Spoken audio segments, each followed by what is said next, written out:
Hello, నేను miss రావు. జమ్మూ కాశ్మీర్లో రాష్ట్రపతి పాలన పెట్టబోతూ ఉన్నారు. మరో 24 గంటల్లో ఈ అనౌన్స్మెంట్ రాబోతుంది అనేది ఢిల్లీ నుంచి అత్యంత విశ్వసనీయ వర్గాల ద్వారా అందుతున్నటువంటి సమాచారం. బుధవారం రోజున క్యాబినెట్ కమిటీ సమావేశం జరగబోతుంది. పహల్గామ్లో ఉగ్రవాదుల దాడి జరిగిన తర్వాత ఇప్పటికీ ఒకసారి క్యాబినెట్ కమిటీ సమావేశం అయింది, పరిస్థితుల్ని సమీక్షించింది. మరోసారి బుధవారం రోజు సమావేశం కాబోతుంది. ఆ సమావేశం ముగిసిన తర్వాత జమ్మూ కాశ్మీర్లో రాష్ట్రపతి పాలన పెట్టాల్సినటువంటి అవసరం ఉంది అనేటువంటి విషయాన్ని చెప్పేదానికి అవకాశాలు పుష్కలంగా ఉన్నాయి. దానికి కారణం ఏంటంటే, ప్రస్తుతం కాశ్మీర్లో ఉండేటువంటి 48 టూరిస్ట్ ప్రాంతాలను మూసివేశారు. మరోసారి ఉగ్రవాదులు దాడి చేసేటువంటి అవకాశం ఉంది అనేది ఇంటెలిజెన్స్కి సంబంధించినటువంటి సమాచారం. భారత ఇంటెలిజెన్స్ వర్గాలు సమాచారం ఇచ్చిన మేరకు కశ్మీర్లో సుమారుగా 48 పర్యాటక ప్రాంతాలని క్లోజ్ చేశారు, మూసివేశారు. సరిహద్దు వెంబడి ఉద్రిక్తమైనటువంటి పరిస్థితులు నెలకొన్నాయి. మరోవైపు రాష్ట్రపతిని హోంశాఖ మంత్రి అమిత్ షా గారు కలిశారు, అలాగే రక్షణ శాఖ మంత్రి కలిశారు. గత వారం రోజుల నుంచి భారత ప్రభుత్వం సైలెంట్గా ఉంది, మౌనంగా ఉంది. పాకిస్తాన్కి సంబంధించినటువంటి ప్రధాని కానీ, పాకిస్తాన్కి స్సంబంధించినటువంటి ఆర్మీ చీఫ్ కానీ వీళ్ళు రకరకాలుగా మాట్లాడారు. పాకిస్తాన్కి సంబంధించి ఉప ప్రధాని అయితే ఏకంగా ఉగ్రదాడి చేసినటువంటి ఉగ్రవాదుల్ని స్వాతంత్ర్య సమరయోధులుగా పోల్చారు. ఇక పాకిస్తాన్ మిలిటరీ చీఫ్గా ఉన్నటువంటి మునీర్ ఆయనైతే ఏకంగా అసలు పాకిస్తాన్ పీఓకే మాదే అని చెప్పి చెప్తున్నారు. పీఓకేలో ఉండేటువంటి పౌరులకి పాకిస్తాన్ సైన్యం ఖచ్చితంగా అండగా ఉంటుంది అనేటువంటి విషయాన్ని ఆయన చెప్తూ ఉన్నారు. పాకిస్తాన్ ప్రధానమంత్రి మాత్రం షరీఫ్ మాత్రం ఈ ఉగ్రదాడితో మాకేం సంబంధం లేదని చెప్పి చెప్తూ ఉన్నారు. ఇంకొక వైపు తాజాగా చైనా ఏమంటుంది, సార్వభౌమాధికారానికి పాకిస్తాన్కి ఏమాత్రం భంగం కలిగినా తాము అండగా ఉంటామని చెప్పి ఇండైరెక్ట్గా ఒకవేళ భారతదేశం పాకిస్తాన్ మీద యుద్ధానికి వెళ్తే పాకిస్తాన్కి అండగా నిలబడేటువంటి అవకాశం ఉంది అనేటువంటి సంకేతాలను పరోక్షంగా చైనా ఇచ్చింది. దానికి కారణం ఏంటంటే, పాకిస్తాన్ అవసరం చైనాకు ఉంది. అక్కడ రోడ్ నిర్మిస్తుంది, బిల్ట్ రోడ్.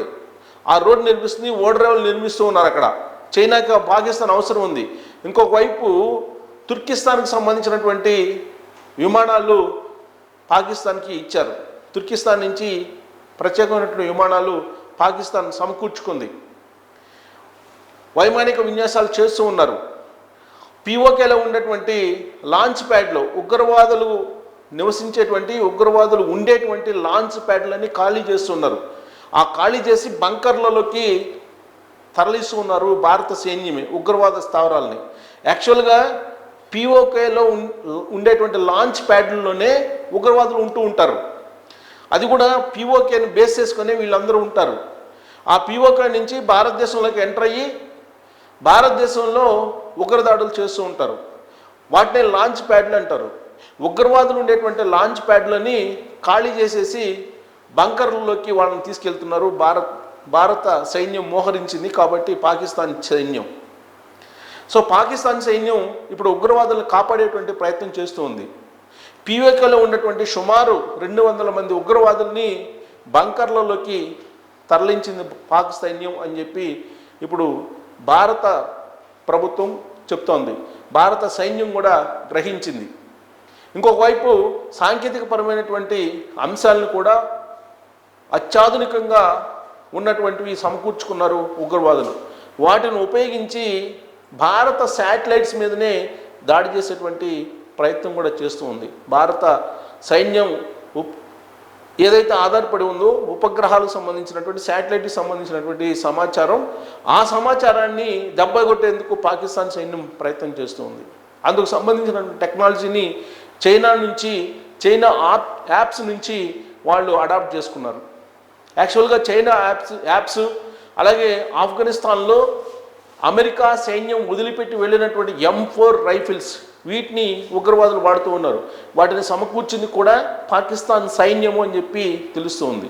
మరొక ఆశ్చర్యకరమైనటువంటి అంశం ఏంటంటే, పాకిస్తాన్ ప్రధానమంత్రికి ఇప్పుడు జ్వరం వచ్చింది, హాస్పిటల్లో చేరారనేది మీడియాలో చక్కలు కొడుతుంది, అంతర్జాతీయ మీడియాలో. జాతీయ మీడియాలో కూడా ఇప్పుడు చక్కర్లు కొడుతుంది. ఇంకొక వైపు పాకిస్తాన్ ఆర్మీ చీఫ్ ఆయన బంకర్లో దాక్కున్నారు, అజ్ఞాతంలోకి వెళ్ళిపోయారని చెప్పి గత 2 రోజుల నుంచి వినిపిస్తుంది. ఆయన కుటుంబీకుల్ని కెనడాకు పంపించారు. అలాగే పాకిస్తాన్ ఆర్మీలో ఉండేటువంటి ఉన్నత అధికారులు సంబంధించినటువంటి కుటుంబీకులు కొంతమంది అమెరికాలో ఉండేటువంటి న్యూయార్క్, న్యూజెర్సీ లాంటి ప్రాంతాలకు వెళ్ళిపోయారనేది కూడా ఒక సమాచారం. మరొకటి ఏంటంటే భారత్ మీద యుద్ధానికి వెళ్ళడం కరెక్ట్ కాదు అని చెప్పి పాకిస్తాన్ సైన్యంలోనే ఒక సెక్షన్ వ్యతిరేకిస్తుంది. ఇప్పుడున్నటువంటి పరిస్థితుల్లో భారతదేశంతో యుద్ధానికి వెళ్తే భారీగా నష్టపోవాల్సి వస్తుంది, కాబట్టి యుద్ధానికి మేము సిద్ధంగా లేము అని చెప్పి పాకిస్తాన్కి సంబంధించిన సైన్యంలో ఉండేటువంటి కొంతమంది రిజైన్కి సిద్ధపడుతూ ఉన్నారు అనేది కూడా ఇంకొక ఇన్ఫర్మేషన్. ఇలాంటి పరిస్థితుల నడుమ పాకిస్తాన్ మాత్రం కవ్వింపు చర్యలకు పాల్పడుతుంది, కాల్పుల విరమణ ఒప్పందాన్ని ఉల్లంఘించింది. తాజాగా కూడా ఎల్ఓసి వెంబడి కాల్పులు జరిపింది. భారత సైనికులు సరైనటువంటి బుద్ధి చెప్పారు పాకిస్తాన్కి. ఎప్పటికప్పుడు భారత సైనికులు అప్రమత్తంగా ఉంటూ ఉన్నారు. పాకిస్తాన్ ఉపయోగించేటువంటి శాటిలైట్ సంబంధించినటువంటి సమాచారాన్ని కానీ, శాటిలైట్లను కానీ, వీటన్నిటికి సంబంధించినటువంటి నిఘా కూడా భారత సైన్యం పెట్టింది. మరోవైపు భారత గగనతలాన్ని నిషేధించింది. పాకిస్తాన్కి సంబంధించిన వైమానిక విమానాలు తిరగడానికి లేదు, పాకిస్తాన్ విమానాలు తిరగడానికి లేకుండా భారత గగనతలాన్ని నిషేధించింది. ఆ దేశానికి సంబంధించినటువంటి విమానాలు తిరగకుండా ఆల్రెడీ పాకిస్తాన్ ఇప్పటికే భారత విమానాలు గగనతలం మీద ప్రయాణం చేయకుండా పాకిస్తాన్ నిషేధించింది. దానికి ప్రతీకార చర్యగా ఇప్పుడు భారత భూభాగంలో, భారత గగనతలంలో పాకిస్తాన్కు సంబంధించినటువంటి విమానాలు ఎగరకుండా నిషేధం విధించారు. ఇప్పటికే అనేకమైనటువంటి నిర్ణయాలని ప్రధానమంత్రి నరేంద్ర మోడీ గారు తీసుకున్నారు.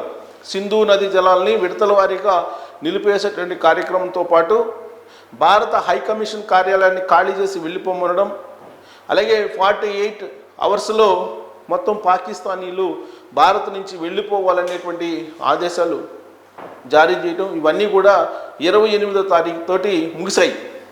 అయినప్పటికీ కూడా కాశ్మీర్లో ఉండేటువంటి ఆ పెహల్గాం వద్ద ఉద్రిక్తమైన వాతావరణం నెలకొంది. ఆ పెహల్గాం దాడి చేసిన తర్వాత ఉగ్రవాదులు 4 తప్పించుకొని వెళ్తున్నటువంటి క్రమంలో భారత సైన్యం వాళ్ళని వేటాడింది. ఒక 2 కాల్చి చంపింది, కూడా హతమార్చింది. మరొక 4 మాత్రం దొరికినట్టే దొరికి తప్పించుకొని వెళ్ళిపోతూ ఉన్నారు. వాళ్ళు ఇప్పటికీ 3 సార్లు వాళ్ళు ఎస్కేప్ అయ్యారు. అక్కడ ఉండేటువంటి అడవుల్లో వాళ్ళు సంచరిస్తున్నారు అనేది ఇప్పుడు సాంకేతిక పరంగా భారత సైన్యం కనుగొంది. అందుకే అడవుల్లో జల్లెడ పడుతూ ఉంది భారత సైన్యం ఆ 4 కోసం. ఆ 4 ఖచ్చితంగా దొరికేటువంటి అవకాశం ఉంది. వాళ్ళు ఎన్కౌంటర్ ఖచ్చితంగా అయ్యే అవకాశం కూడా లేకపోలేదు. భారత సైన్యం వాళ్ళ కదలికలను కనుక్కుంది సాంకేతిక పరంగా. సో ఉగ్రవాదులు ఆ 4 ఇప్పుడు కాశ్మీర్లో అయినా తిరుగుతున్నారు. వాళ్ళతో పాటు వాళ్ళకి సపోర్ట్ చేసినటువంటి స్థానికులు ఇంకొక 2-3 ఉన్నారు. అలాగే ఒక 56 మంది ఉగ్రవాదులు కూడా కాశ్మీర్లో వెళ్ళనే ఉన్నారు అనేది భారత ప్రభుత్వం సేకరించినటువంటి సమాచారం, నిఘా వర్గాలు. సో ఆ 56 మంది ఎప్పుడైనా సరే కాశ్మీర్ లోయలో ఉండేటువంటి పర్యాటక ప్రాంతాల మీద దాడి చేసేటువంటి అవకాశం ఉంది మరొకసారి. కాబట్టి అప్రమత్తంగా ఉండాలి అని చెప్పి భారత ప్రభుత్వం హెచ్చరికలు జారీ చేసింది కాశ్మీర్ రాష్ట్రానికి కూడా, కాశ్మీర్ ప్రభుత్వానికి. అయితే అక్కడ ఉండేటువంటి ఉద్రిక్త పరిస్థితుల నడుమ ఇప్పుడు రాష్ట్రపతి పాలన పెట్టాలి అనేటువంటి ఒక ఆలోచన కేంద్ర ప్రభుత్వం చేస్తుంది. ఆల్రెడీ కాశ్మీర్కి సంబంధించిన ముఖ్యమంత్రి ఒమర్ అబ్దుల్లా అతిథులను కాపాడలేకపోయాము అని చెప్పి ఆయన రిగ్రెట్ ఫీల్ అవుతున్నారు. అతిథులను కాపాడలేనటువంటి పరిస్థితుల్లో కాశ్మీర్ ప్రభుత్వం ఉందని ఆయనే ఒప్పుకున్నారు. ఇలాంటి పరిస్థితుల్లో అక్కడ లెఫ్టినెంట్ గవర్నర్ ఉన్నప్పటికీ కూడా, ఢిల్లీ తరహాలో law and order central government పరిధిలో ఉన్నప్పటికీ కూడా అక్కడ రాష్ట్ర ప్రభుత్వం అనేది ఉంది కాబట్టి స్థానికంగా ఉండేటువంటి పోలీసులకు కూడా అప్రమత్తంగా ఉండాలి. అందుకే ఇప్పుడు ఆ మొత్తం జమ్మూ కాశ్మీర్ని రాష్ట్రపతి పాలన విధించడం ద్వారా పీఓకే మీద దాడి చేయటం, పీఓకేని స్వాధీనం చేసుకోవడం అనేది జరుగుతుంది. ఆ మేరకు అడుగులు వేస్తుంది భారత ప్రభుత్వం అనేది కూడా తెలుస్తుంది. అందుకే భారత ప్రభుత్వం గత వారం రోజుల నుంచి మౌనంగా ఉంది. ఒక స్టెప్ వేసే ముందు కొన్ని కీలకమైన నిర్ణయాలను అంతర్గతంగా దేశీయంగా తీసుకోవాల్సిన పరిస్థితి ఉంది. అందుకే దేశీయంగా కీలకమైన నిర్ణయాన్ని తీసుకొని రాష్ట్రపతి పాలన విధించి ఆ తర్వాత పీఓకే వైపు భారత దళాలని కదిలించేటువంటి అవకాశం ఉంది. ఇప్పటికే మోహరించి ఉన్నారు సరిహద్దుల్లో. అలాగే పీఓకేలో ఉన్నటువంటి ఉగ్రవాదుల్ని టార్గెట్ చేస్తూ భారత సైన్యం ఇప్పుడు మిజైల్స్ని ఎక్కుపెట్టింది. ఆ మిజైల్స్ ఎప్పుడు పేలుతాయో తెలియనటువంటి పరిస్థితుల్లో పాకిస్తాన్ సైన్యం పీఓకే నుంచి పరారవుతుంది. బంకర్లలోకి వెళ్ళి దాక్కుంటున్నారు. సో ఇలాంటి పరిస్థితుల్లో రాష్ట్రపతి పాలన శరణ్యం జమ్మూ కాశ్మీర్కి. ఎప్పుడైతే జమ్మూ కాశ్మీర్కి రాష్ట్రపతి పాలన అనౌన్స్ చేస్తారో ఆ మరుక్షణమే పాకిస్తాన్ మీద యుద్ధానికి భారత ప్రభుత్వం సిద్ధమైనట్టే, భారతదేశం సిద్ధమైనట్టే భావించాలి. అందుకోసం బుధవారం రోజున క్యాబినెట్ కమిటీ సమావేశం అవుతుంది.